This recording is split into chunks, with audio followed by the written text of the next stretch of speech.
Hi everybody, it's You Had to Ask, the show where I answer your questions, and this week, my first question comes from Gurin Prime, who says, Hey Steve, I know you think that some unpopular movies, such as Superman Returns and Ang Lee's Hulk, are better than people give them credit for, but do you have any true guilty pleasure movies? Movies that you think are bad, but you still love to watch anyway? Oh Christ, how much time have we got? There are loads of bad movies that I just adore. The most complete answer to this question could probably be found in the drawer labeled Swayze, Patrick. So many awesomely bad Patrick Swayze movies to choose from. I mean, obviously there's Roadhouse, there's Next of Kin, there's Ghost, there's Point Break, there's the North and South miniseries. Just on and on and on with Patrick Swayze. I mean, that's just sort of a genre unto itself. This so awesomely bad Swayze movies. And then there's, you can just go by actors. There's Chuck Norris, there's Stallone, there's Schwarzenegger, all these like really cheesy, over the top, so shitty, they're great 80s action movies. There's like the classics like, Manos, the Hands of Fate and Plan 9 from Outer Space and... The Room, of course. How can you leave out The Room when you're talking about bad movies that are fun to watch? I think watching a cheesy, campy movie is one of the great pleasures of being a movie lover. There are so many movies that are just fucking awful, but are so much fun to watch. It's really one of the best things about being a movie fan. And one of the greatest movie watching experiences I think you can have is sitting down, preferably with some friends, and watching just an awesomely bad movie and making fun of it and just having a good time. It's just one of my favorite things. Sazzle Cat. When my mother died, I went to see my psychiatrist because I was an emotional wreck. I told her what had happened, and she spent the next 10 minutes telling me how my mother was now with God, that she was in a better place, etc. She never asked if I was a Christian before she started. I'm an atheistic-leaning agnostic. I was stunned, but so distraught I couldn't think of anything to say. Another psychiatrist told me I needed to pray. She said it didn't matter what I prayed to as long as I prayed. I found the idea ridiculous. I was in a group setting once, and a lot of time was spent talking about God. It made me uncomfortable, but I said nothing.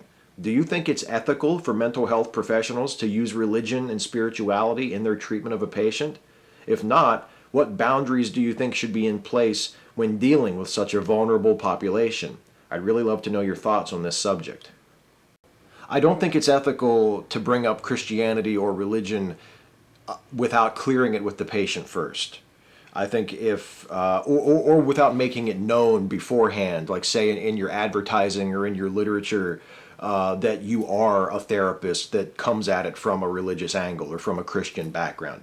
As long as it's upfront, and the patient knows going in that you as the psychiatrist, as the therapist, are going to be counseling them from a Christian perspective, I can't really say I have a problem with it, but I have a huge problem with a therapist who just sort of assumes that you are a Christian without knowing you, without asking, or who tries to impose like a religious or a Christian type therapy on a patient without even bothering to find out if the patient is a Christian or a Jew or a Muslim or an atheist or whatever.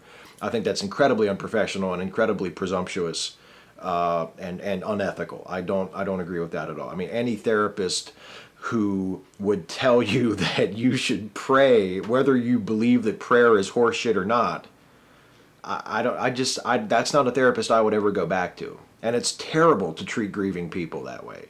It's absolutely horrible, unconscionable to treat a grieving person that way, to just sort of impose a religious belief or a religious viewpoint on their treatment without even bothering to ask if they're okay with that sort of a thing. Philip Rottingham. Hey Steve, I watched Sherlock Jr. last night because I remembered you saying in one of your videos that it was your favorite movie.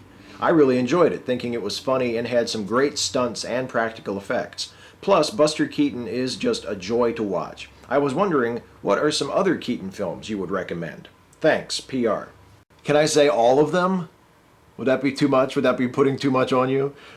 All of his silent ones, at least. He did some sound films a little bit later in his career in the 30s and 40s that don't really hold up to his great work in the 20s. But other than Sherlock Jr., the one that I think you probably have to see if you want to be a Keaton fan is The General. The General is just a masterpiece. It's one of the great, not just one of the great Buster Keaton movies, one of the great movies, period. It's just absolutely one of the greatest films ever made. So I would say The General should be next on your list. I really like Go West, one of his sort of lesser known features. I think that's wonderful.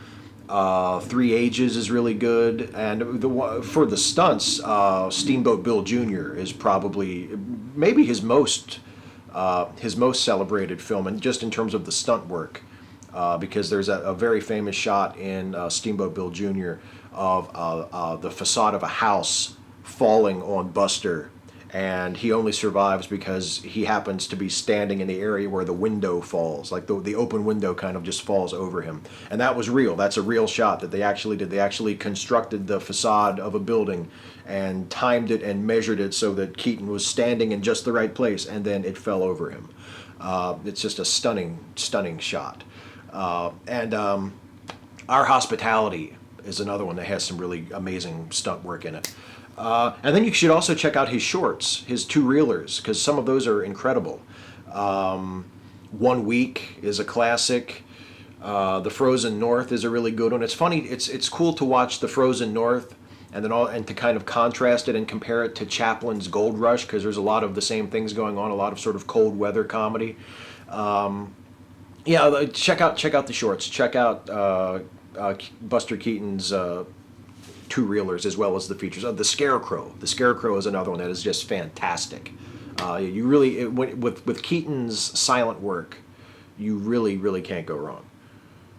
I have a question. Yeah. What movie did you decide upon for that podcast? Sherlock Jr. Was it? Yeah.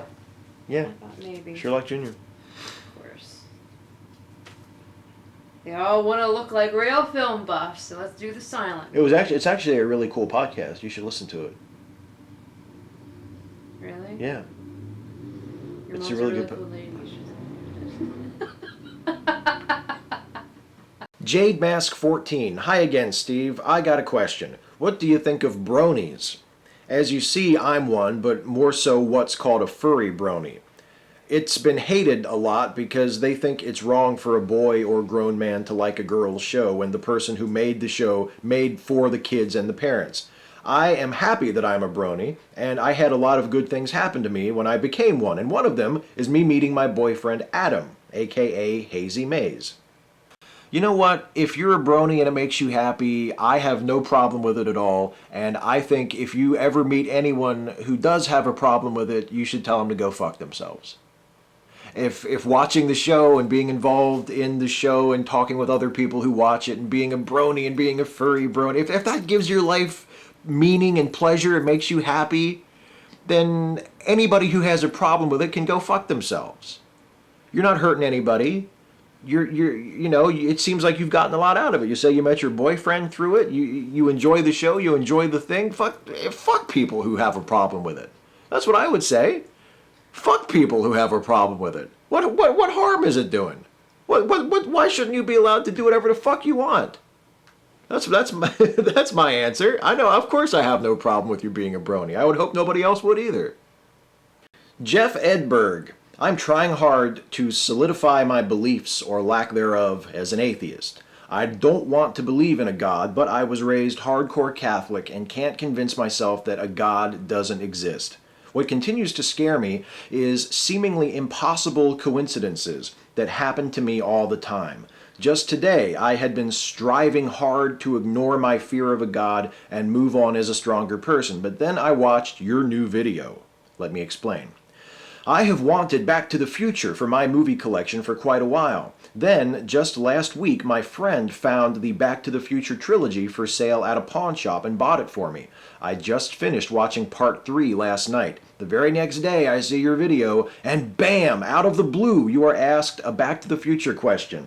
I had been thinking a lot about which movie was better, part 2 or 3, and on the day I'm struggling to crack the shell religion has over me, you are asked the same question. These type of coincidences happen to me all the time and scare the shit out of me. Things like hearing an obscure word I haven't heard in years, then hearing it twice in one day, or thinking about a friend for the first time in years, and then hearing his name twice that day. I try to tell myself, come on, a god would have better ways of trying to convince me of his existence than with dumb coincidences, but they seem so improbable. What do you think of coincidences like what I just had? Am I an idiot for fearing them, or does it raise a reasonable question? You're not an idiot. I think a lot of people probably experience coincidences like this, and I think that's what they are. They're coincidences. They're not evidence that God is there or trying to tell you something. These sorts of things happen to us all the time, and the reason why they appear to mean things or to be connected to some larger message is because we as humans are pattern-seeking animals, and we try to impose meaning and purpose and agency on things that have none of these things, that they are legitimately just random coincidences. My wife and I have a weird phenomenon between the two of us where, and this happens a lot. This happens often enough that I find it sometimes kind of creepy, where I will have a thought, and then within sometimes a matter of seconds, she will say something that is like almost that exact thought. And the explanation, I think, for it is that it usually happens when we're talking about something that we're both interested in, or we're watching a TV show or a movie, and a thought will occur to me, a remark, a comment, and then she will voice a very similar remark or comment. And we've lived together for years. We have similar ways of looking at things. We have similar attitudes toward a lot of things, and it just doesn't make it's not a mystery to me. It's just a coincidence we both had similar thoughts at around the same time. But if I wanted to, I could attach some sort of spiritual, divine purpose to that. But you don't need that in order to explain that phenomenon. I've had the word thing too, or where a word is new to me, or it's a word that I haven't heard or haven't thought about for a long time, and then all of a sudden I hear it like constantly. About 10 years ago, it was the word inculcate. For some reason, like out of nowhere, within the space of about a week, I was hearing the word inculcate like over and over again, here and there and everywhere. And I think it was a combination of coincidence and of me maybe being more open and perceptive to hearing or seeing that word. There's nothing supernatural going on. There's nothing spiritual or divine, and it only feels creepy because that's the way it feels to us. We have a need to attach patterns to things that are really just random noise. I think that's all that's going on. But it's a completely natural thing. It doesn't mean that you're stupid. It doesn't mean that you're crazy. But it also doesn't mean that God is there trying to tell you anything. Sir coughs a lot. Hey Steve, a few weeks ago some Catholic friends asked me to go on their youth group meeting and talk to their minister as a favor to them. They said he might be able to address my religious objections a little better than they could. He was an intelligent and articulate fellow, but didn't really offer any convincing arguments. We did spend a lot of time discussing the contingency argument, though, a version of the cosmological argument that says everything that exists could conceivably not exist, so there must be something that could not exist, and this is God. My principal objection is that this is special pleading, but also that it doesn't rule out multiple causes or an impersonal cause. Carl Sagan said that nature itself could somehow exist in an eternal form. How would you respond to the contingency argument? Sorry for writing you a book. Yes, the contingency argument is actually one of the quinque viae, one of the famous 5 ways proposed by Thomas Aquinas that we can know God exists. I would respond first by pointing out that, like the cosmological argument, even if you accept the contingency argument as a valid argument for the existence of God, it does not point you in any way toward the Christian God. It at best just gets you to the most generic sort of creator deity you can imagine. There's nothing about God's personality, God's will, God's intervention in our world, God's expectations for us, what happens to us after we die. None of the Christian stuff can be derived at all from the contingency, or really from any of the 5 ways. So that's number one. Even if you're persuaded by it, it doesn't get you anywhere near Christianity. The other thing is, it argues for a non-contingent being, basically for a floor that you can't go underneath, that everything else is built on. And there's nothing that requires that floor, that non-contingent being, to be a god at all. It doesn't even have to be a personal god. Never mind the Christian God. It doesn't have to be a personal God at all. And yes, you're absolutely right. This is a point I've made, not just about the contingency argument, but about the argument from first cause, which is, yeah, maybe there is an ultimate first cause, but how would we ever know whether or not that cause was the immediate cause of our universe? Perhaps our universe is contingent on some other non-contingent thing. But what if that non-contingent thing is not directly behind our universe? What if it's 5 or 6 or 20 or 20,000 steps removed from our universe? And there's really no way to tell. The best argument against it is just what you said about Carl Sagan responding to the argument from first cause, which is, if you're going to postulate a God that is uncaused or a God that is non-contingent as the sort of bedrock of our universe, why not simply save a step, follow the principle of Occam's razor, and just propose that the universe itself is non-contingent or eternal, or that in some way reality is non-contingent or eternal? Because we know that our universe is expanding. We know that our universe has an origin point at the Big Bang, or at least the current iteration, what we can observe as the universe, seems to have had an origin point that we call the Big Bang. So perhaps the universe itself, as we see it now, is a contingent place or a contingent entity, but perhaps the context in which our universe exists, if there is a larger reality in which our universe sits, maybe that is the non-contingent place. But yeah, Occam's razor says don't multiply explanations beyond necessity. And to me, anytime you propose something outside of our reality, like a God as a first cause, and you say, well, that was the first cause and it was uncaused, so that cuts it off right there. You're multiplying explanations. You're multiplying contingencies beyond necessity, and that's, generally speaking, a bad idea. And finally, it's a philosophical argument, and philosophical arguments do not prove anything about the physical world. If God really exists, we need proof before we can conclude that he really exists. A clever philosophical argument does not prove that an object exists. You need evidence. You need empirical evidence to prove that an object empirically exists. Period. Can't argue God into existence, no matter how clever you think you are. And I don't think I'm very clever, which means I'm not even going to attempt a clever segue. I'm just going to tell you that it's now time for the lightning round. Rapid fire questions, glib and adequate answers. failure to communicate. Steve, could you please explain Lex Luthor's master plan in Superman Returns? It seemed like he expected to rule over an entire continent full of refugees, but I don't see how he could have done that. He had no army, and he had no resources to offer people once they got there. I don't see how he could have survived, let alone rule over people. What am I missing? Well, you're missing two things. First, Lex was fucking nuts.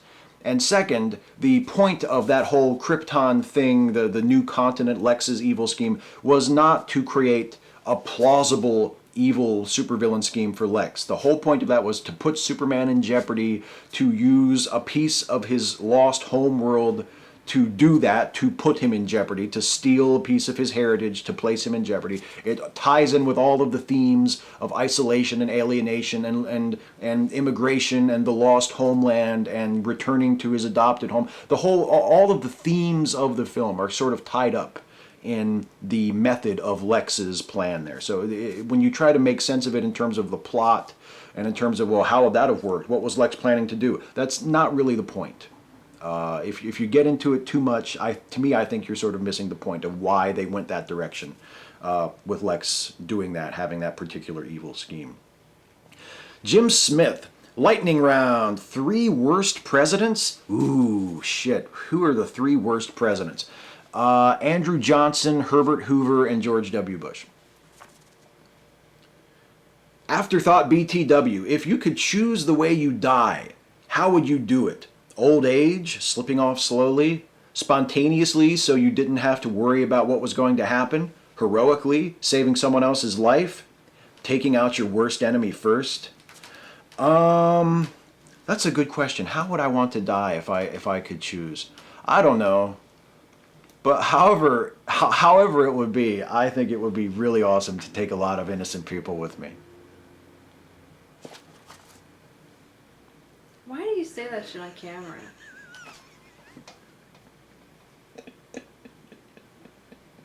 Don't you know, like, something will happen and then they'll have this on film? I know, and they'll say, why didn't we see it coming?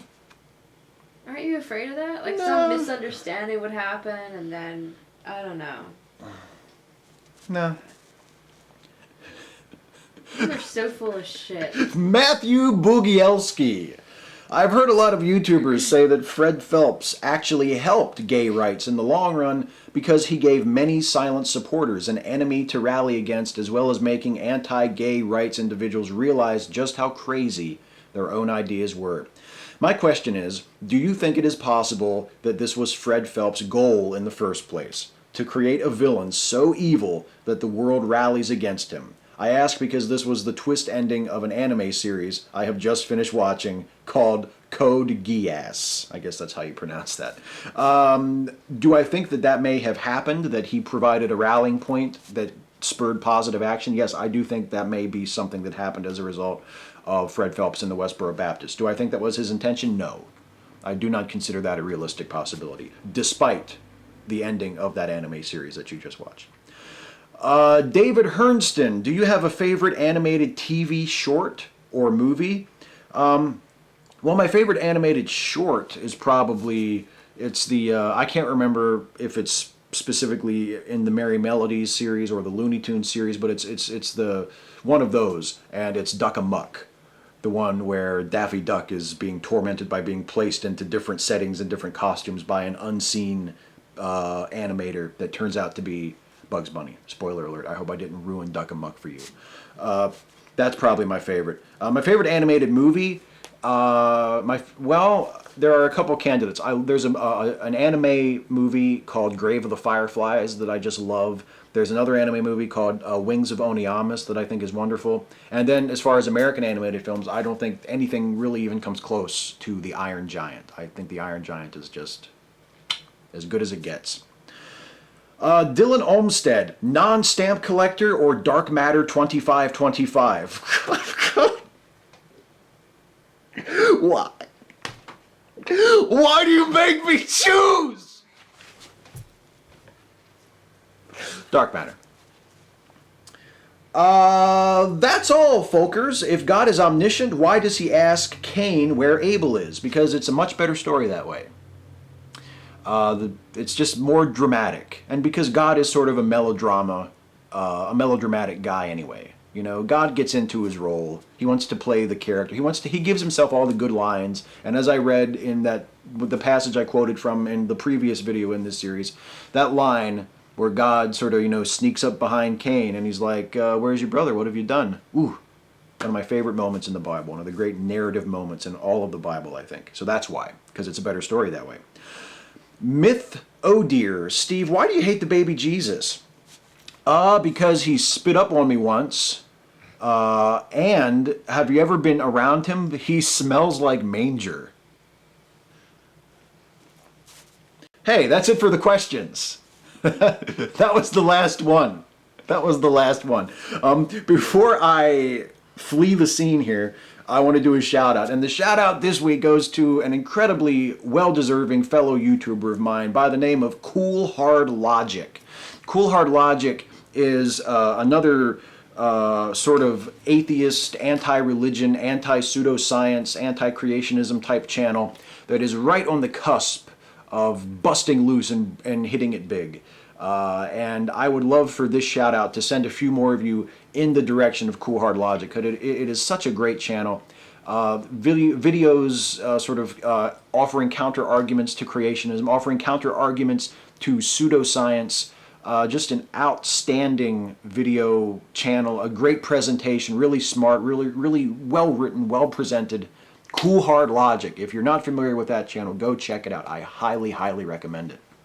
Well, that is it for this week. I will be back next week to do this all over again, provided, of course, that you guys ask me some questions. Because, of course, for me to do this, you have to ask. So leave a comment on this video.